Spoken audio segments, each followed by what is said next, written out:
Price action roadmap series में हमारा ये 10वां वीडियो है।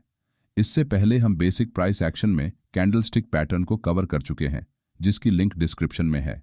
इसीलिए आज हम उसी रोडमैप को फॉलो करते हुए बेसिक प्राइस एक्शन में आप सबकी डिमांड पर चार्ट पैटर्न्स से पहले सपोर्ट एंड रेजिस्टेंस लेवल को चार्ट पर कैसे ड्रॉ करते हैं, इसके बारे में डिटेल में समझेंगे।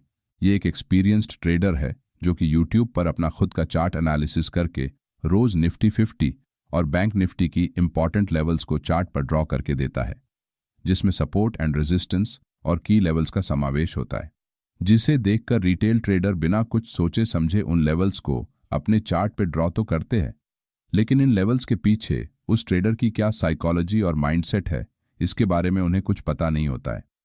अगर आप भी ब्लाइंडली इस तरह के लेवल्स को फॉलो करते हैं तो मेरा आपसे अनुरोध है कि आप इस वीडियो को ना देखें, क्योंकि इस वीडियो में हम आपको खुद से चार्ट पर इन लेवल्स को कैसे ड्रॉ करना है इसे सिखाने वाले हैं।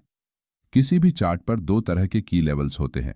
एक जहां बायर्स और सेलर्स की बाइंग एंड सेलिंग एक्टिविटी की वजह से प्राइस जब भी किसी डायरेक्शन में मूव करती है तो उसे हम प्राइस का एक्चुअल की लेवल कहते हैं, और जब भी प्राइस किसी होल नंबर यानी कि अगर आप निफ्टी 50 में देखेंगे तो 22,000 या फिर 21,000 जैसे लेवल्स पर आकर चार्ट पर अगर कोई मूवमेंट आता है तो उसे हम साइकोलॉजिकल लेवल कहते हैं, क्योंकि ये नंबर्स याद रखने में ईजी होते हैं और बहुत से रिटेल ट्रेडर इसी लेवल्स के आसपास एंट्री और एग्जिट करते रहते हैं।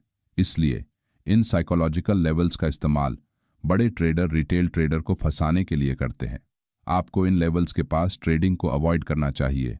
चार्ट पर प्राइस जिस लेवल से एक स्ट्रॉन्ग अपसाइड या फिर डाउनसाइड मूवमेंट करती है उस लेवल को हम की लेवल्स कहते हैं, जिसके बारे में हमने इसके पहले की वीडियोस में बहुत बार जिक्र किया है।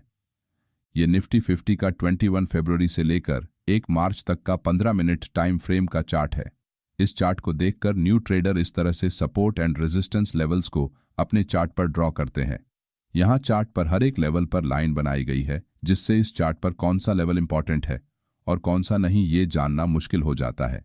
साथ ही यहाँ सपोर्ट और रेजिस्टेंस को ड्रॉ करने के लिए सिंगल हॉरिजॉन्टल लाइन का इस्तेमाल किया गया है, जिससे जब लाइव मार्केट स्टार्ट होता है तब यही ट्रेडर खुद की बनाई गई लाइंस को देखकर कंफ्यूज हो जाते हैं और दिन भर गलत एंट्री और एग्जिट करते रहते हैं, जिससे लॉस होता है और बाद में यूट्यूब पर बताए गए दूसरों के लेवल्स को फॉलो करते हैं।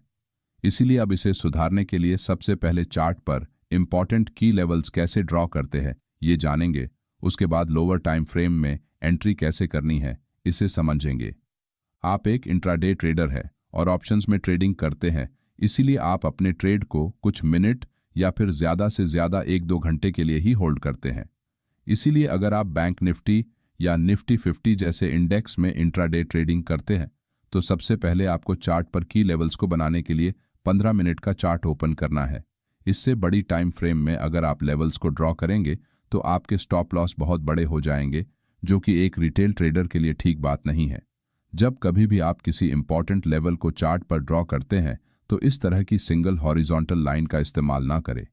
यहाँ लोअर लेवल्स पर इस बेरिश रेड कैंडल की विक लो से अगर आप एक लाइन बनाएंगे तो ये लाइन यहाँ इस ग्रीन कैंडल के लो को टच करती है, मगर प्राइस नेक्स्ट टाइम इस लाइन को टच करे बगैर ही ऊपर निकल जाती है, क्योंकि चार्ट पर कोई भी की लेवल एक जोन की तरह काम करता है और प्राइस जब भी उस जोन में आती है तभी रिएक्ट करती है। इसलिए हम इन इंपॉर्टेंट जोन्स को ड्रॉ करने के लिए एक सिंगल लाइन के बजाय इस तरह के रेक्टेंगल टूल का इस्तेमाल करेंगे, जिससे आप ज़्यादा से ज़्यादा कैंडल्स को कनेक्ट कर सकेंगे। चार्ट पर बनने वाला हर एक support and resistance zone important नहीं होता है, इसलिए चार्ट पर strong support and resistance zone को ड्रॉ करने के लिए हम स्मार्ट मनी कंसेप्ट्स में यूज होने वाले ऑर्डर ब्लॉक कैंडल का इस्तेमाल करेंगे। यहाँ प्राइस इस लेवल से रिजेक्शन फेस करते हुए तेजी से नीचे आई है। इसका मतलब मार्केट में यहाँ बड़े ट्रेडर्स ने स्ट्रॉन्ग सेलिंग की है। इसलिए जहाँ से मार्केट में स्ट्रॉन्ग डाउनसाइड मोमेंटम शुरू हुआ है उस रेड कैंडल की पिछली ऑपोजिट कलर यानी कि ग्रीन कलर की कैंडल को हम बिग प्लेयर्स एंट्री कैंडल मानते हुए उस कैंडल के हाई और लो पॉइंट से हम एक रेक्टेंगल ड्रॉ करेंगे, जिससे चार्ट पर एक रेजिस्टेंस जोन बनते हुए आपको नजर आएगा। प्राइस जब भी इस जोन में आती है तो सेलर्स प्राइस को बार बार नीचे पुश करने की कोशिश करते हैं, जिससे मार्केट में स्ट्रॉन्ग सेलिंग आती है और सेलिंग प्रेशर बढ़ने के कारण प्राइस तेजी से नीचे चली जाती है। इसीलिए हम इस लेवल को एक स्ट्रॉन्ग रेजिस्टेंस लेवल के रूप में मानेंगे, क्योंकि रिटेल ट्रेडर कितनी भी ताकत लगा ले वो मार्केट में इतना बड़ा मूव नहीं ला सकते हैं। उसी तरह ये बेरिश मूव समाप्त होने के बाद प्राइस इस लेवल से फिर से एक बहुत बड़ा तेज अपसाइड मूव करती है। ये बुलिश मूव यहाँ इस ग्रीन बुलिश कैंडल से स्टार्ट हुआ है, इसलिए इस ग्रीन कैंडल से पहली रेड कैंडल को बिग प्लेयर्स एंट्री कैंडल मानते हुए इस कैंडल के लोअर विक को छोड़कर कैंडल हाई और लो से हम एक रेक्टेंगल को ड्रॉ करेंगे, जिससे चार्ट पर हमें एक सपोर्ट लेवल बनते हुए दिखेगा। प्राइस जब भी इस सपोर्ट एरिया में आती है तो बायर्स मार्केट में अपनी एंट्री बनाते हैं और प्राइस को हायर लेवल्स पर पुश करते हैं। अगर आप नोटिस करेंगे तो इस रेक्टेंगल को हम जैसे ही ड्रॉ करते हैं तो यहाँ पर सभी कैंडल्स के लो इस जोन को टच कर रहे हैं, इसलिए हमें यहाँ और लाइंस को ड्रॉ करने की आवश्यकता नहीं है। यहाँ कुछ कैंडल्स इस जोन से बाहर निकली हुई है, लेकिन प्राइस फिर से उसी जोन में वापस आई है, क्योंकि यहाँ सेलर्स को ट्रैप किया गया है। अगली बार प्राइस जैसे ही इस जोन में आती है तो तेजी से ऊपर निकल जाती है, जिससे हम इसे एक स्ट्रॉन्ग सपोर्ट जोन कह सकते हैं।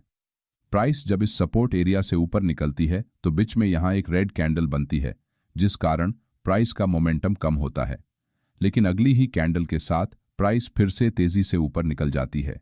इसलिए हम इस कैंडल के हाई और लो को मार्क करते हुए एक रेक्टेंगल को ड्रॉ करेंगे।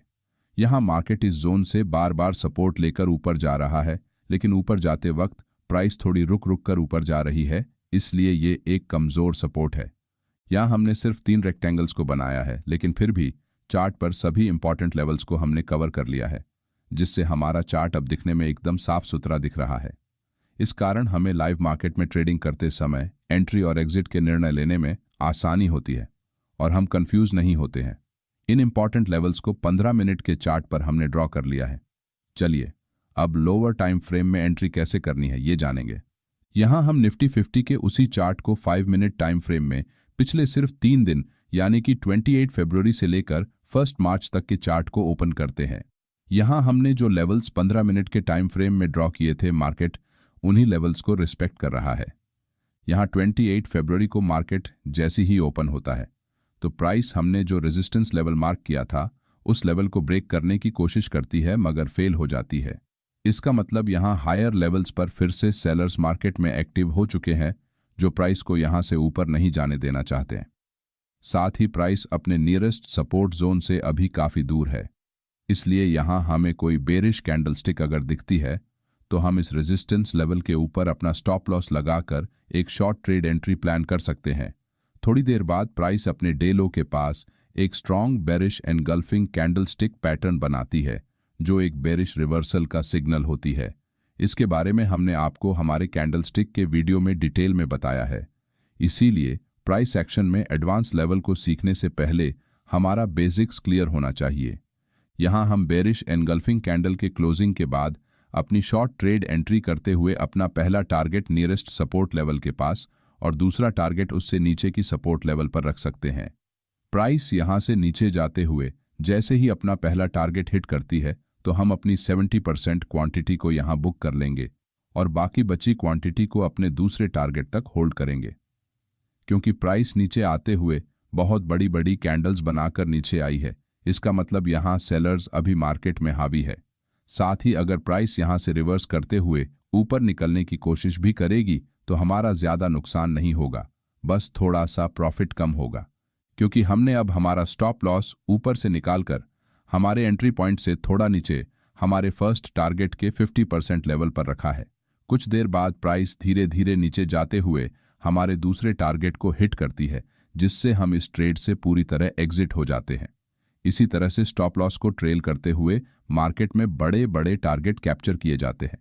इस दिन हमारा टारगेट हिट हो जाने से हम अब इस दिन आगे ट्रेडिंग नहीं करेंगे, क्योंकि मार्केट ऑलरेडी एक बहुत बड़ा मूव कर चुका है और अब यहां आपको ट्रैप करने के लिए फेक मूव मार्केट में आ सकते हैं। अगले दिन 29 फरवरी को मार्केट इसी सपोर्ट एरिया में ओपन होता है और इस सपोर्ट को ब्रेक करते हुए नीचे जाने की कोशिश करता है, मगर फिर से उसी एरिया में वापस आता है और दिन भर एक छोटी सी रेंज में ट्रेड करता है, जिससे हमें दिन भर कोई भी ट्रेड लेने का चांस नहीं मिलता है। यहाँ मॉर्निंग में प्राइस एक बार ऊपर जाने की कोशिश करती है, मगर हम यहाँ लॉन्ग ट्रेड में एंट्री नहीं कर सकते, क्योंकि ऊपर की तरफ पास में ही एक रेजिस्टेंस लेवल होने के कारण मार्केट यहाँ से रिवर्स हो सकता है। साथ ही हमारा रिस्क टू रिवॉर्ड रेशियो भी इस एंट्री के कारण मैच नहीं हो रहा है। उसी तरह मार्केट जब ऊपर से एक तेज मूव करते हुए इस सपोर्ट लेवल को नीचे ब्रेक करता है तो प्राइस एक बड़ी मारूबोजू कैंडल बनाता है, और अगर हम यहाँ शॉर्ट ट्रेड लेते तो हमारा स्टॉप लॉस बहुत बड़ा होता, इसलिए हम यहाँ एंट्री नहीं कर सकते थे। इस तरह के मार्केट कंडीशन में आपको ट्रेड एंट्री करने से हमेशा बचना चाहिए। नेक्स्ट डे यानी कि 1 मार्च को मार्केट ओपन होते ही चार्ट पर एक स्ट्रॉन्ग बुलिश कैंडल बनती है, जिससे हमारा ये रेजिस्टेंस लेवल पूरी तरह ब्रेक हो जाता है। इस कैंडल के बाद की कंटिन्यूएशन कैंडल के क्लोजिंग पर हम एक लॉन्ग ट्रेड एंट्री प्लान कर सकते हैं, क्योंकि मार्केट में प्रीवियस डे से एक स्ट्रॉन्ग बाइंग की गई है, जिससे एक स्ट्रॉन्ग बुलिश मोमेंटम मार्केट में बना हुआ है और मार्केट इसे कंटिन्यू करने की संभावना ज्यादा है।